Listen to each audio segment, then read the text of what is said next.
welcome back. Hey guys, it's Dad here. Guess what? Today we're making our bubble machine, so here are all the pieces. We'll start with the big pieces. We have our blower motor. This is going to be your most expensive piece. We got lucky. We found this at the flea market. It is for an inflatable. It's gonna have some pretty good air movement. We got it for $30 or usually about $80. Next up is the sump pump. We got this one from Harbor Freight. It's not the biggest one, but it's gonna meet our needs. You just want to make sure you have the right type of fittings for the discharge hose. I'm going to reduce the discharge hose to a garden hose to make everything a little bit easier, so I bought these fittings here. We're going to do a step down. This will go inside the sump pump. This will go inside this bushing here. This bushing will fit inside that bushing, and then we're actually going to use an attachment for a garden hose from there. Make it a little bit easier. A couple other bushings that we have our adapter. This is what's going to use for this piece here is going to go inside this bushing. That's going to make it fit to a garden hose. We have these connectors also that we're going to use to hook our sprinkler heads up to. Now these sprinkler heads are really, really cool. I like them. They're a pretty simple design. When you open them up, this is going to be on the high pressure sprinkle mode. As you tighten them up, you see the ball bearings compressing down and that orifice is getting smaller. That will turn into a jet. So these could actually be fun for another project down the road. We'll see what happens there. So we got two of those. We have these fittings here. These fittings connect to the pipe, and then we can put the hose attachments on here. So that's how we're going to attach those. Got a couple elbows, make a nice little 90-degree bend, and a T. Zip ties to hold everything together. Glow in the dark pigment, and the fabric to make the sock. So let's see how that works. So Jennifer wanted to have a party for the children at the end of the school year, and she started calling around to see how much it would cost to rent a bubble machine. They want $500 to rent it for one day. That's a little crazy in my book. So we did some research and we found out we could build it for under $200. So here we go.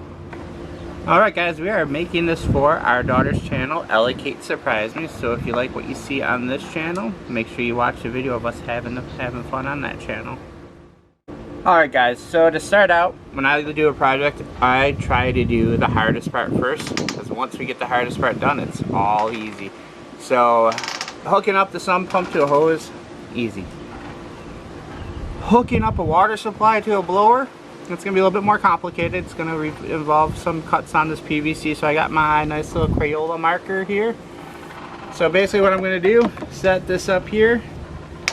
I like it flush with the back end. I'm going to zip tie it to this handle here because it's already here. I'm going to have it overhang by about 3 inches, we'll say. So we'll cut it right there.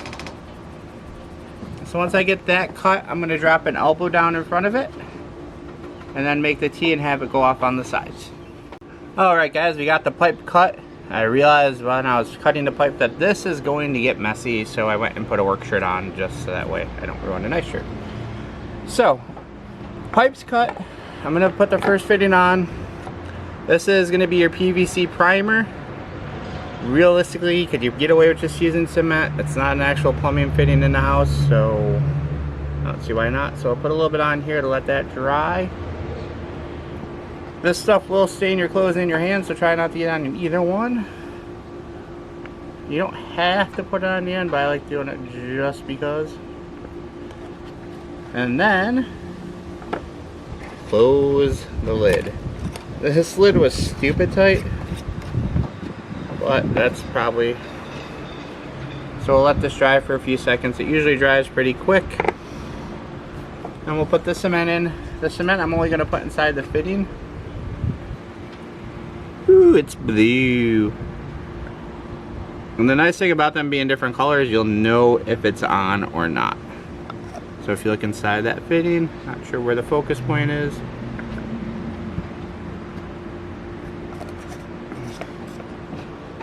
So you take the two pieces, slide it together, and the manufacturer says do a quarter turn. So there we are. Now next up, we're gonna put the brass nipple inside this side here.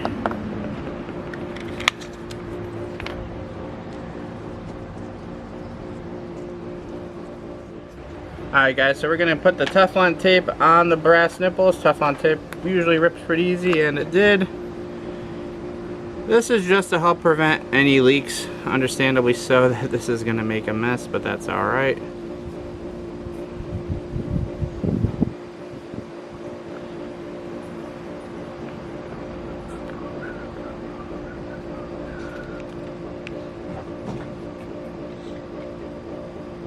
Alright guys, so when you buy Teflon tape, it comes in two different colors. If you have it already in your garage, that's fine. One thing to keep in mind is yellow is designed for gas, white is designed for water. You can use yellow with water, but you cannot use white with gas. The substance breakdown in gas will actually cause the Teflon tape to deteriorate and it will leak. So we're just going to get this hand tight here. I don't advise it. It's gonna damage the threads. I'm just gonna give it a quick little light grip. You can wrap a towel around it if you want to, but that's tight now. So, with this end on here, I'm gonna put this swivel end on. This swivel end doesn't have a fitting in it, so I'm gonna have to put Teflon tape on this side too.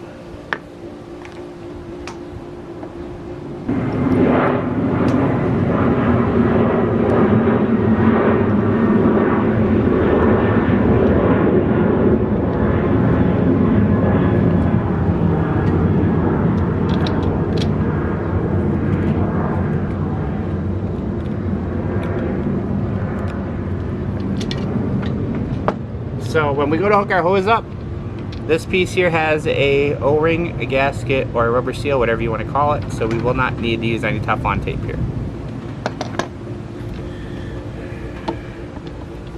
I am happy, very happy with that fitting.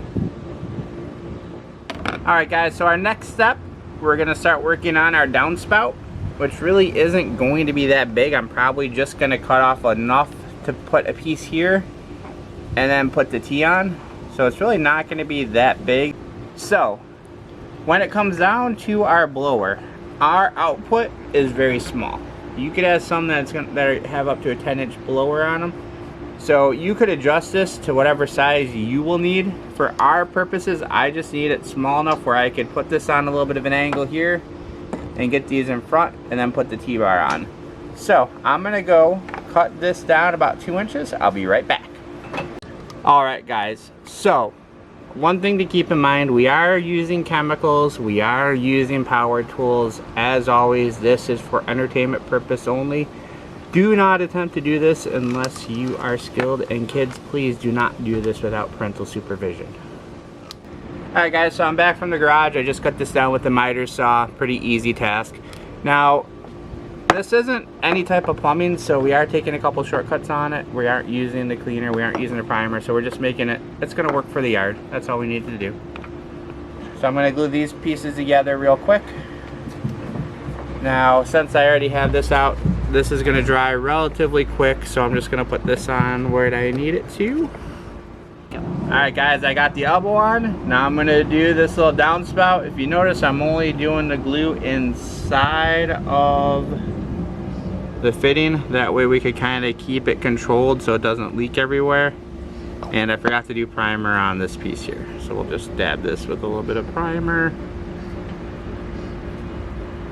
and prime my hands while we're at it.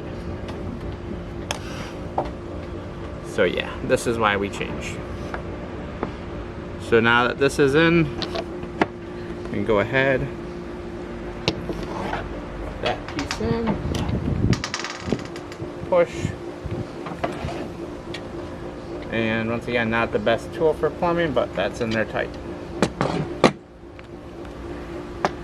So now we have our downspout. Alright guys, so I'm going to throw these elbows on real quick. Bam. And bam. Next I'm going to put these inside of here.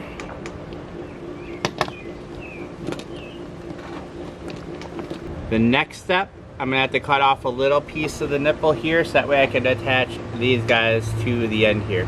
And what this is going to do is gonna make it so we can put our hose fitting, So what will happen is we'll have a small piece of pipe here, and then our fitting will screw right into there, and that will go right on there. So guys, this foam pit that we're making, I wanted it to be big enough that the kids can do stuff for their videos, but also we could do it for a party. Now, if you guys are making this and you can't justify the price, you can always consider renting it out when you're done.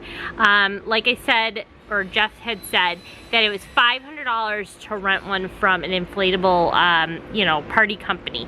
So, I mean, if you have a small one and you want to rent it out to your friends for, you know, $50 an hour or something like that, I mean, it will make any party like super fun.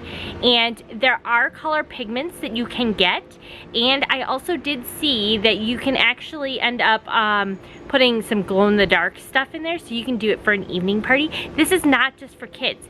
There's like, you know, college kids that are out there that are having like foam parties and like drinking and stuff. It's for any kind of party that you could think of.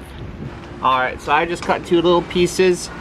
They're just gonna slide right into these elbows here. Bam. And bam. I cut them off of a new piece just to be on the safe side because that is getting a little short. Put the fitting on there. And put that fitting right there. So there we go. I don't really care if this part leaks. Just for peace of mind, I'm going to tape them. They don't need to be taped, but taping them is not going to hurt anything.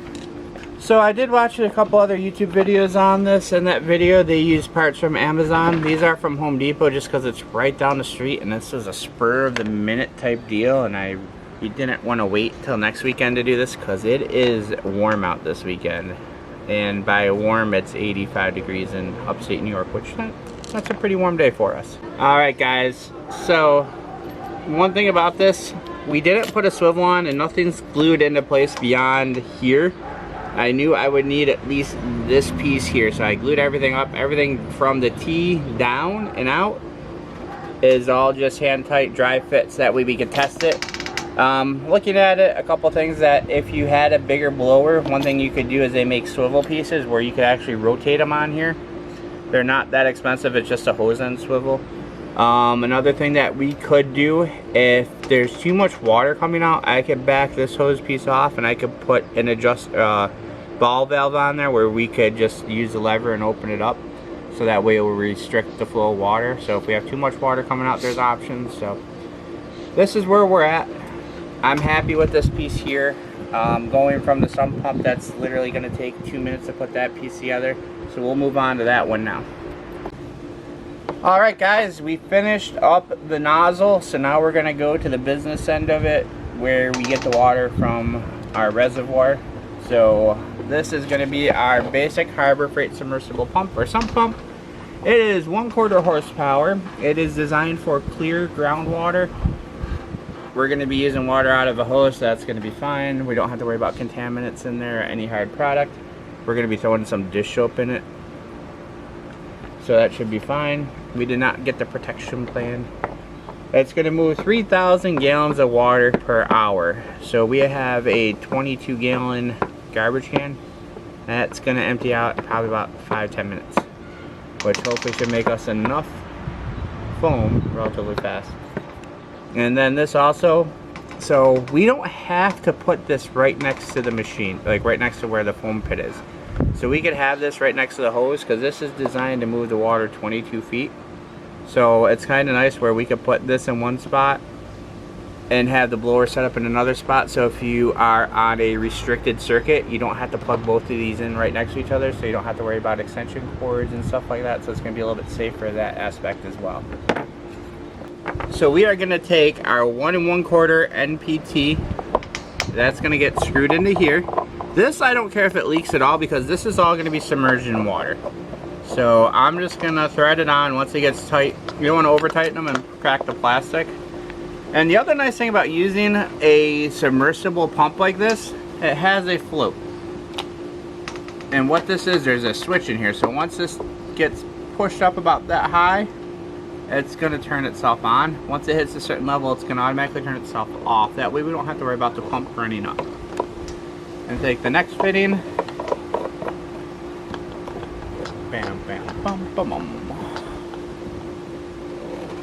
Now, you could use just a standard sump pump discharge hose. I don't really feel like getting that. Surprisingly, just making a wedding cake here is easier. Now, if you do buy a sump pump from Harbor Freight and you buy the wrong one, you cannot return it to the store. You have to return it. There's a, at the bottom of your receipt, there's a phone number you have to call, because they don't want used sump pumps back in the store because they are disgusting. I'm not sure if anybody's ever had a luxury of taking one out. You have no clue what type of water. I'm just tightening up this with my handy dandy adjustable wrench. That's on everything nice and tight. Like I said, I'm not really overly concerned about any leaking from here because it is going to be in the water, so if it leaks, it's not a big deal. So now I have it set up where I could attach a garden hose directly to here. I have my quick connect on this side here. I don't know why I thought I had an extra quick connect. That's not a big deal. We'll worry about that later. But now, the business end of this, I'm done. We're gonna go hook up the garden hose to it and see how. I'm gonna hook the garden hose up to this end here and make sure this all doesn't fly apart.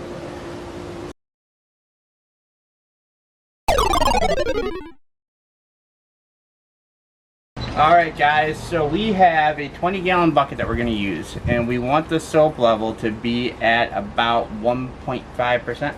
So we're going to take is how many ounces in a gallon times it by how many gallons, and then we're going to times it by 0.015, which will give us 40 ounces of soap we're going to need for this project. We have a 50-ounce bottle, so we just need to use.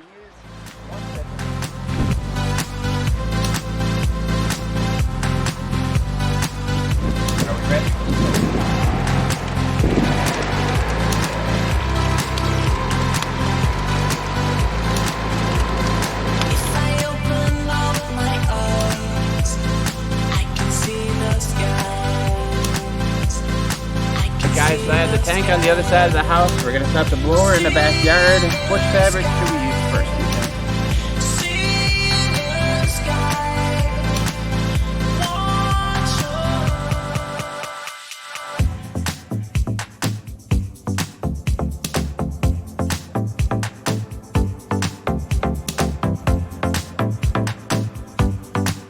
Alright. It worked, but not to where Jennifer's happy, so let's go back to the drawing board and see where we can make a couple modifications. Alright guys, so I stepped away for a few minutes, took a few minutes to reassess the situation, and this is what happened.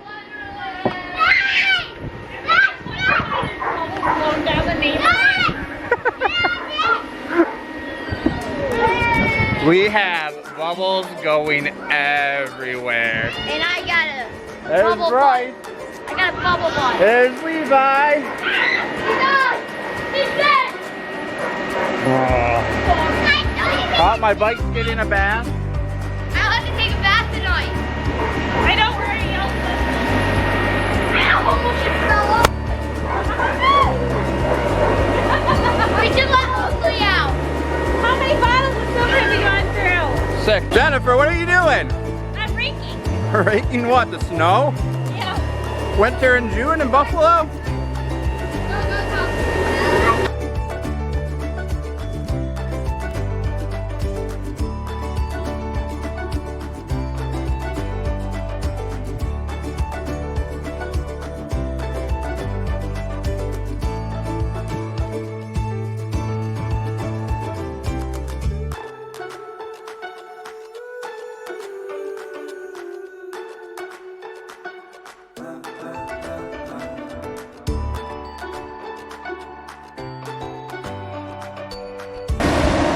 Are you happy with your turnout? I am. I'm surprised. I think the next thing that we need to do, I think if we want to get the foam to blow, Is maybe put 2 big fans or something? I'm thinking if we take one of those big fans that we have in the kitchen. Just push it. Yeah. Guys, this is the way I love the race. Alright, so that's the end of our video today, guys. We hope you enjoyed. We ended up making a wonderful foam pit and we're just gonna improve on it. See you guys!